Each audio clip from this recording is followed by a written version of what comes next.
Do we have the courage to face the realities of our time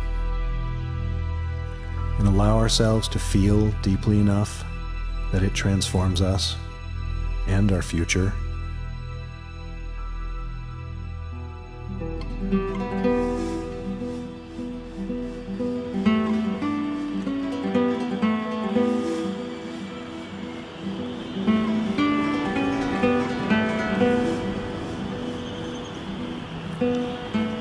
Come with me on a journey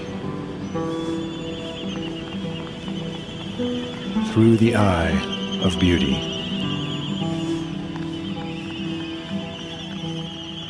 Across an ocean of grief.